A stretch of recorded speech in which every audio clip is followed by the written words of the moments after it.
வணக்கம். மற்றொரு காணொலியில் இணைந்து கொள்வதில் மகிழ்ச்சி. இன்றைய தினமும் இலங்கையில் இடம்பெற்ற சில முக்கியமான செய்திகள் தொடர்பில்தான் இன்றைய காணொலியில் பார்க்க போகின்றோம்.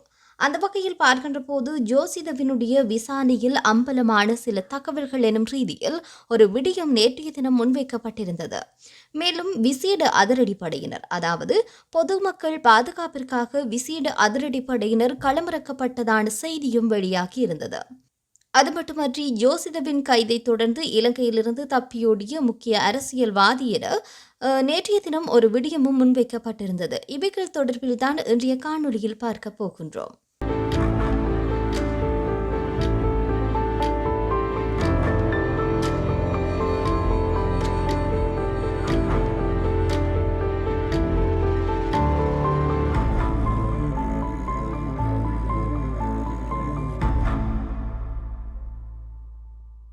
முன்னாள் ஜனாதிபதி மஹிந்த ராஜபக்ஷவின் மகன் ஜோசித ராஜபக்ஷவின் பல தனிப்பட்ட தகவல்கள் நேற்று நடைபெற்ற வழக்கு விசாரணையின் போது வெளிப்பட்டதாக சுட்டிக்காட்டப்பட்டுள்ளது. ரத்மலானி ஸ்ரீமல் உயன பகுதியில் 34 பில்லியன் ரூபாய் மதிப்புள்ள நிலத்தை வாங்கியது தொடர்பான பண மோசடி குற்றச்சாட்டில் கைது செய்யப்பட்டு அவர் பிணையில் செல்ல அனுமதிக்கப்பட்டிருந்தார். ஜனவரி 25ஆம் தேதி பெல்கத்த பகுதியில் கைது செய்யப்பட்ட பின்னர் கொழும்பு மேலதிக நீதவான் முன்னிலையில் முன்னிலைப்படுத்தப்பட்ட பின்னர் அவர் விளக்கமறியலில் வைக்கப்பட்டிருந்தார். மேலும் வழக்கு நேற்று கொழும்பு மேலதிக நீதவான் மஞ்சுள ரத்நாயக்க முன் மீண்டும் எடுத்துக் கொள்ளப்பட்ட போது பல விடயங்கள் வெளிவந்துள்ளதாக அரசியல் வட்டாரங்களில் தெரிவிக்கப்படுகின்றது. இந்த தொடர்பிலான நேற்றைய நீதிமன்ற அறிக்கையில் கூறப்பட்டுள்ளதாவது, சந்தேக நபர் கைது செய்யப்பட்ட நேரத்தில் கைவிலங்கு போடப்படவில்லை. ஆனால் சிறை அதிகாரிகளினால் நீதிமன்றத்திற்கு கொண்டுவரப்பட்ட போது கைவிலங்கு போடப்பட்டிருந்தார். இதன்போது மேலதிக மன்றாடியார் நாயகம் திலிப் பீரிஸ் நீதிமன்றத்தின் மேலும் ஒரு அறிக்கையை சமர்ப்பித்து சந்தேக நபருக்கு எதிரான இந்த சட்ட நடவடிக்கைகள் தனிமைப்படுத்தப்பட்ட வழக்கு அல்ல என்றும் பண மோசடியின் கீழ் அவருக்கு எதிராக வேறு பல வழக்குகள் உள்ளன என்றும் கூறியுள்ளார். விசாரணை அதிகாரிகளுக்கு வெளிப்படுத்தப்பட்ட உண்மையின்படி கேள்விக்குரிய சொத்தின் பேரளவிலான உரிமையாளராக இருப்பவர் டெய்சி ஃபாரஸ்ட்.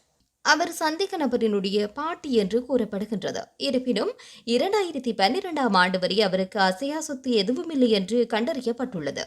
அவர் 1971ஆம் ஆண்டு ஒரு மருத்துவமனையில் 275 ரூபாய் மாத சம்பளத்திற்கு சமையலறை பராமரிப்பாளராக பணிபுரிந்தார். இதன்படி டெய்சி ஃபாரஸ்ட் தொடர்பில் சமர்ப்பிக்கப்பட்ட மற்ற அறிக்கையின்படி முன்னாள் ஜனாதிபதி மஹிந்த ராஜபக்ஷவின் உறவினரான பாலித கமகேவின் குடும்ப உறுப்பினர் ஒருவரால் இந்த சொத்தை வாங்குவதற்காக 24 மில்லியன் ரூபாய் வழங்கப்பட்டுள்ளதாக கண்டறியப்பட்டுள்ளது. ஆனால் பாலித கமகே இந்த குற்றச்சாட்டை மறுத்து சாலை மேம்பாட்டு குத்தகையை பெறுவதற்காக ஜனாதிபதி மஹிந்த ராஜபக்ஷவின் அலுவலகத்தில் பணிபுரிந்த ஒருவருக்கு 12.5 மில்லியன் ரூபாய் இலஞ்சமாக வழங்கியதாக விசாரணையின் போது கூறியுள்ளார். மேலும் இந்த சம்பவத்துடன் தொடர்புடைய மற்றும் ஒரு முக்கியமான விடயமாக பரிவர்த்தனையின் போது யோசித ராஜபக்ஷ ஒரு இளம் பெண்ணுடன் காதலுறவில் இருந்துள்ளதாக தெரிய வந்துள்ளது. இது தொடர்பில் சாட்சியம் அளித்த குறித்த பெண்ணின் மாமா சொத்தை தாம் வாங்க தயாராக இருந்ததாக முன்னதாக கூறியுள்ளார். ஆனால் குறித்த பெண்ணும் ஜோசிதவும் திருமணம் செய்து கொண்ட பிறகு குடியேற ஒரு வீடு தேவை என்று கூறி சொத்தை தனக்கு வழங்குமாறு ஜோசித ராஜபக்ஷ கோரியுள்ளார். சம்பந்தப்பட்ட சொத்தின் பத்திரத்தை பெற ஜோசி ராஜபக்ஷ ஒரு பாதுகாப்பு அதிகாரி மூலம் 34 மில்லியன் ரூபாவை அனுப்பியுள்ளதாக குறித்த நபர் கூறினார். முன்னதாக ஜோசித 2007இல் கடற்படையில் சேர்ந்துள்ளார். பின்னர் லெப்டினன்டாக பதவி உயர்வு பெற்றுள்ளார். 2016ஆம் ஆண்டில் அவர் பதவியிலிருந்து இடைநீக்கம் செய்யப்படும் வரை அந்த பதவியில் பணியாற்றினார் என்று மன்றாடியார் நாயகம் மேல் நீதிமன்றத்திற்கு தெரிவித்துள்ளார். அப்போதைய அவருடைய மாத சம்பளமாக 73,000 ரூபாய் என்று கூறப்படுகின்றது. மேலும் அந்த தொகை ஒருபோதும் சம்பந்தப்பட்ட வங்கிக் கணக்கிலிருந்து எடுக்கப்படவில்லை என்பதும் கண்டறியப்பட்டுள்ளது. இது தவிர தேகிவளை பகுதியில் டெய்சி ஃபாரஸ்ட் ஃபேரில் 500 லட்சம் ரூபாய்க்கு வழங்கப்பட்டுள்ள மற்றொரு நிலம் தொடர்பாகவும் வழக்கும் இதன்போது விசாரணைக்காக எடுத்துக் கொள்ளப்பட்டுள்ளது. மேலும் அந்த நிலம் பெறுமதி வாய்ந்த ரத்தின கற்கள் விற்று வாங்கப்பட்டதாக மேல் நீதிமன்றத்தில் கூறப்பட்டுள்ளது. இது தொடர்பிலான நீதிமன்ற விசாரணைகளின் பின்னர் ஜோசிதவிற்கு முன்னிலையான ஜனாதிபதி சட்டத்தரணி சம்பத் மெண்டேஸ் பிணை விண்ணப்பத்தை சமர்ப்பித்தார். வழக்கினுடைய முதல் சந்தேக நபரான டெய்சி ஃபாரஸ்ட் 2016இல் நீதிமன்றத்திற்கு வரவழைக்கப்பட்டு பிணையில் செல்ல அனுமதிக்கப்பட்டார். இது தொடர்பான வழக்கு கோப்பு 2017 சட்டமா அதிபருக்கும் அனுப்பப்பட்டதாக அவர் கூறினார். இந்த நிலையில் உண்மைகளை பரிசீலித்த பின்னர் மேலதிக நீதவான் மஞ்சுள ரத்நாயக்கா தன்னுடைய உத்தரவை அறிவிக்கும் போது வழக்கு ஏற்கனவே 8 ஆண்டுகளுக்கு மேலாக செயல்பட்டு வருவதனால் சந்தேக நபரை மேலும் விசாரணைக்காக தடுத்து வைக்க போதுமான ஆதாரங்கள் இல்லை என்று கூறினார். பண மோசடி சட்டத்தின் கீழ் ஒரு வழக்கின் முதலில் செய்ய வேண்டியது அந்த சொத்தை முடக்குவது என்றாலும் இதுவரை அது நடக்கவில்லை என்று அவர் சுட்டிக்காட்டினார். அதன்படி சந்தேக நபரான ஜோசித ராஜபக்சவை தலா 500 லட்சம் ரூபாய் பிணையில் செல்ல நீதிமன்றம் உத்தரவு பிறப்பித்துள்ளது. மேலும் அவருடைய வெளிநாட்டு பயண தடை செய்யவும் சாட்சியங்களின் தொடர்பிலும் நீதிமன்றத்தினால் கவனம் செலுத்தப்பட்டுள்ளது. மேலும் இந்த வழக்கானது மே மாதம் 16ஆம் தேதி மீண்டும் விசாரணைக்கு வரும் என்று நீதிமன்றம் தெரிவித்துள்ளது. இதேவேளையில் இன்னும் ஒரு விடயமும் முக்கியமான பேசுபொருளாக மாறியிருந்தது.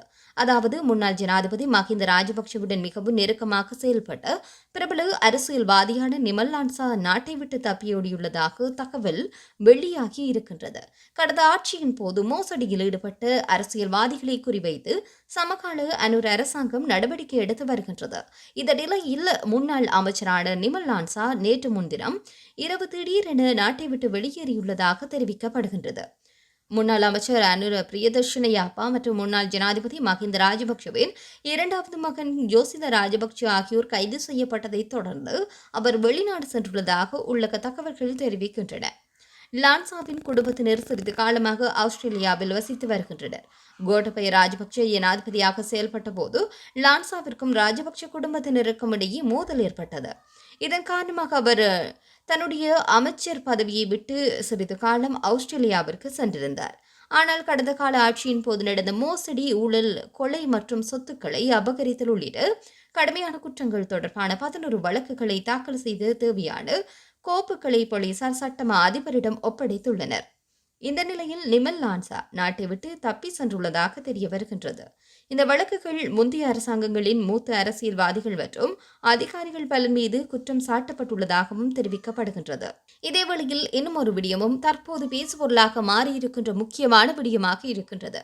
இந்த போதைப் பொருள் தொடர்பான விடயம்தான் தற்போது பேசப்பட்டு வருகின்றது. அந்த வகையில் வான்வழியாகவும் கடல் வழியாகவும் நாட்டிற்குள் போதைப் பொருள் வருவதை தடுக்க விசேட அதிரடி படையினர் பயன்படுத்தப்பட்டுள்ளதாக பொது பாதுகாப்பு மற்றும் நாடாளுமன்ற விவகார அமைச்சர் ஆனந்த் விஜயபால தெரிவித்துள்ளார்.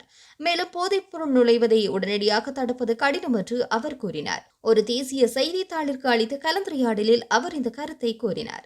இது தொடர்பாக கருத்து தெரிவித்த அவர், போதைப்பொருள் நுழைவதை தடுக்க நாங்கள் திட்டங்களை வகுத்துள்ளோம். விசேட அதிரடிப்படையினர் இதற்காக பயன்படுத்தப்படுகின்றனர். இப்போது கூட கோடிக்கணக்கான மதிப்புள்ள போதைப் பொருட்கள் பறிமுதல் செய்யப்படுகின்றன. கடந்த சில மாதங்களில் ஏராளமான சட்டவிரோத போதைப் பொருட்கள் பறிமுதல் செய்யப்பட்டுள்ளன. இலங்கைக்குள் போதைப்பொருள் வருவதை உடனடியாக நிறுத்துவது கடினம். தற்போது போதைப்பொருள் கடத்தல் சமீபத்தில் நாட்டில் மிகவும் வலுவாக பரவியுள்ளது. இது தொடர்பாக நாங்கள் எங்கள் கொள்கைகளை செயல்படுத்துகின்றோம் என்று அவர் மேலும் தெரிவித்திருக்கின்றார். இவ்வாறாக பல்வேறுபட்ட விடயங்கள் இன்றைய நாளில் பேசப்பட்ட விடயங்களாக இருக்கின்றது.